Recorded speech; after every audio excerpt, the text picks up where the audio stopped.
When Rockler reached out to me and said, "We would like you to make a cool handle for our serving spatula," I said, yes. We can make that out of brownies. And I have regrets.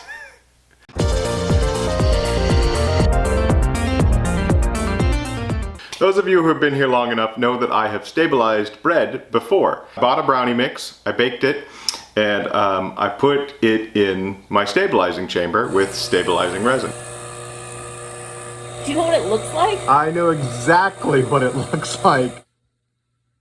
I filtered out the brownie from the stabilizing resin, and then I put it into molds, and I used casting resin over the top of that. That color right there is a result of moisture that was still in the brownie that reacted with the resin. It all hardened up, and so I turned it on the lathe. I polished it up, and this is what we got. Okay, so let's pivot. I had another idea. I bought this years ago after watching a King of Random video about how he used a fire brick in making a forge. It's really lightweight material. I mean, it is still stone on some level, but even just with your finger, you know, you can crumble it away. A handful of you right now are saying, "I'm so glad we're not doing something stupid like turning brownie on the lathe. I'm glad we're being smart and cutting stone on the bandsaw."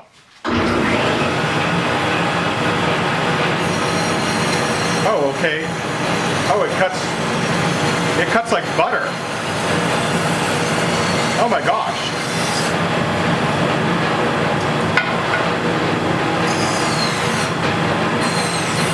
Oh, that cuts beautifully. I mean, that cuts better than some wood. Okay, let's take these chunks. Oh, that was a horrible sound. It made all the hair on my arm stand on end. Oh, what a horrible sound. It's like fingernails on a chalkboard sound. Oh yeah, that just breaks incredibly simple.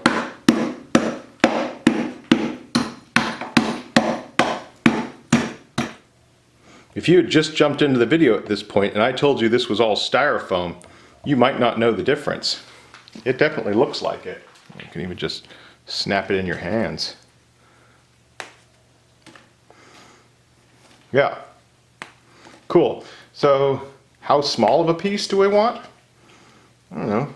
Small-ish, I guess. Yeah, and so what we've got is, this is Rockler's silicone handle mold, and it's got a little sliding stop here, so you can use however much or how little you actually want.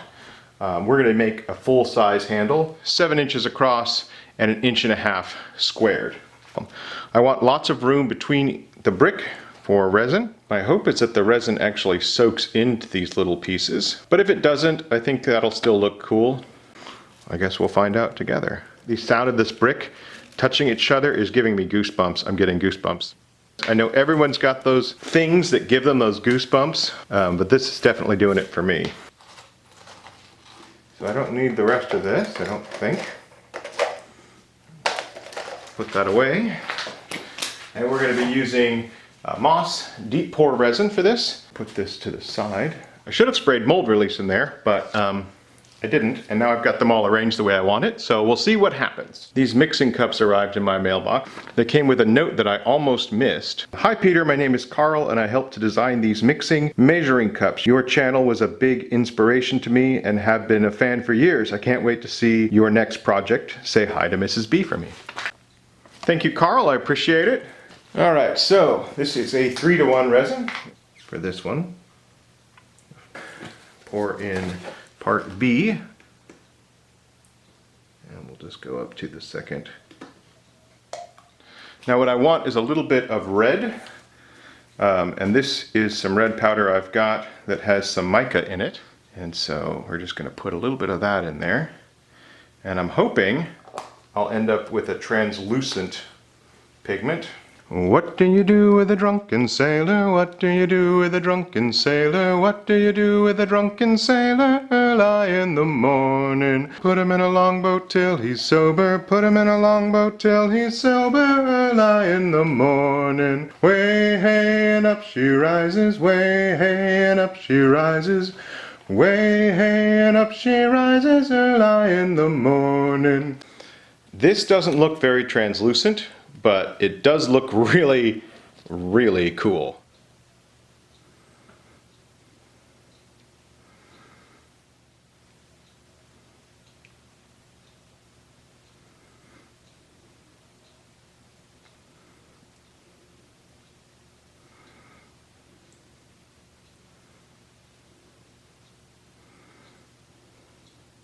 You see all these little bubbles here? See all these little bubbles? I think the resin is being soaked into the stone. Let's call it a brick. Yeah, I think that's exactly what's happening.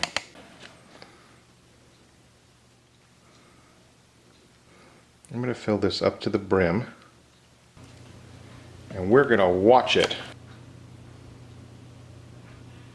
Okay, so I thought that this was going to absorb down into there. I guess it's not going to happen, which I now have to figure out how to get this super full container into here. Alright, so it's in there now. It looks like it's full up to the brim. Having a pressure pot is not a requirement to make blanks. It does help to eliminate bubbles.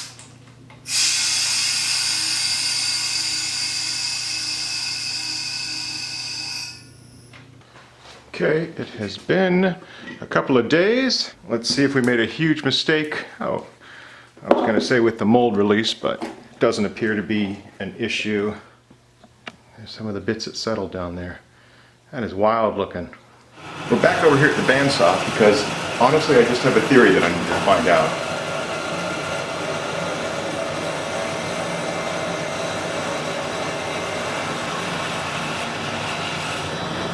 So I think we just created an incredibly hard material by adding the resin to it. I took something that was actually really easy to work. I've added resin just based on how hard it was to cut that little tiny chunk off.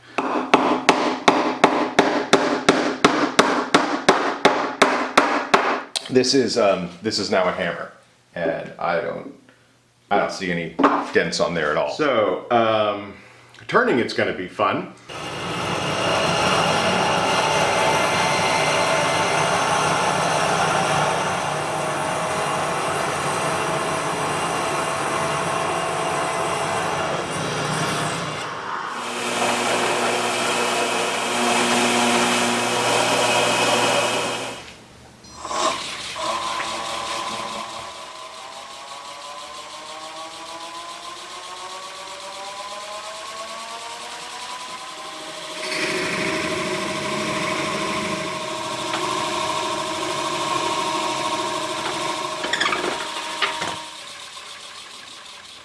The kit comes with this threaded insert and the Allen wrench to put it in place.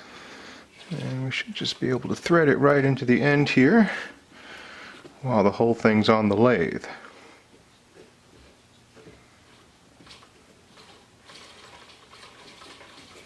Now that the threads have all been cut, we'll add a dab of epoxy and secure it in place.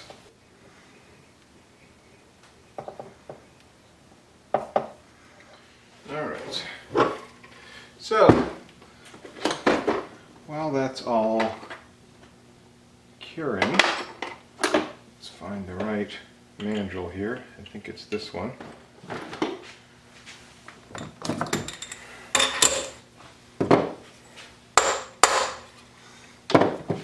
So let's talk briefly about the elephant in the room, which is this cut right here.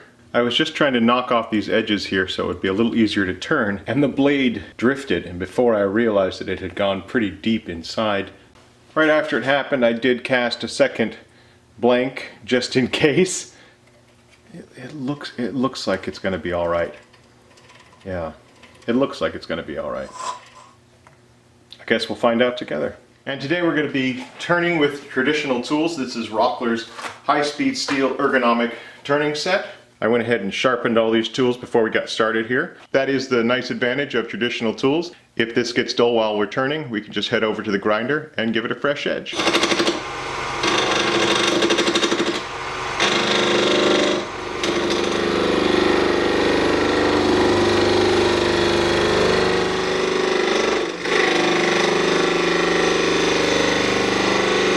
It is turning, and it is gonna take a little bit of time.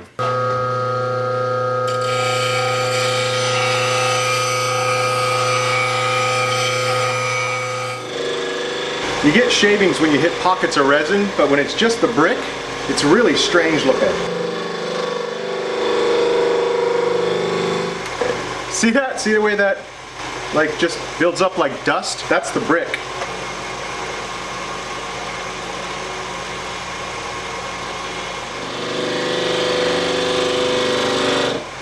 There you can see an area that has the resin and the brick. You get the shavings and the dust.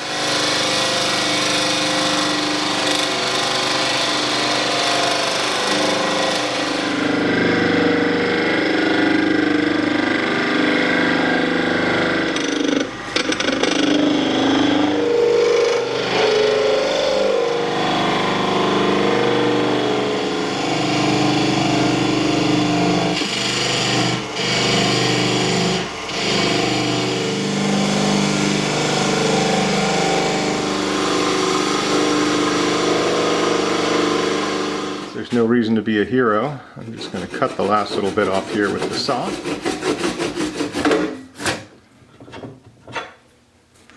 And we'll move over to my friend and yours, Mr. Sandpaper. Mr. Sandpaper, make this look good. Take this rough carcass and smooth it you should. Clean up its butt and polish its neckline. Okay, I've lost my mind. Call for help. Help! I need somebody help. Not just anybody help.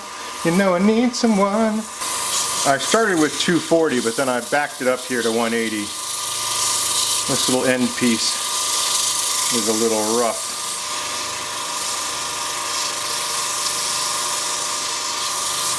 Those look like those burn marks are coming off. So that's a good thing.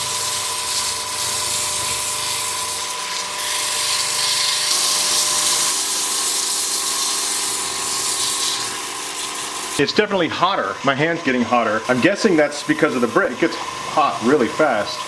I'm giving you brick sanding tips like anyone's going to be stupid enough to do this besides me. And we are going to move on to polishing. I use micro mesh pads. It's a set of abrasives. Micro mesh is its own grit system. Starts off at 1500, goes through to 12,000. And I just go through the grits one pad at a time. I usually get a really nice shine out of them. But I've never used them with fire brick before, so we'll have to see how that looks. I should get that whole spiel just printed out on here. Here's how it started, and here's how we're going. While a brownie-handled spatula is completely doable, it is not recommended. And this thing is so cool. Thankful for the brownie, because I'm not sure that I would have tried this had I not had a failure like that. The resin did get absorbed into the fire brick, and you can see that when you get up close. The resin's in all the air pockets. The other thing, it made the material incredibly hard, but it also allowed it to be polished really highly. A really nice sheen on this. And you could totally turn this with traditional tools. I've done it. I did have to sharpen them probably 2, I think maybe 3 times. Probably not a huge revelation to find out that brick can dull high-speed steel edges. It does. I do want to take a moment to thank Rockler for sponsoring this video. We did use a lot of tools and supplies from Rockler today. The resin, the high-speed steel turning tools, the mandrel turning kit, and of course my favorite blue silicone mat. If you're interested in turning one of these, there will be a link down in the description for this, and they have a great selection of other turning kits on their website. Go ahead and check those out. The other thing that's cool about this handle is it's really heavy, which means that once you use the spatula to cut and serve your brownie, you can also use it to defend yourself against brownie thieves. As always, thank you for watching. If you go ahead and click the like and subscribe, that helps me out a ton. and I will catch you next time.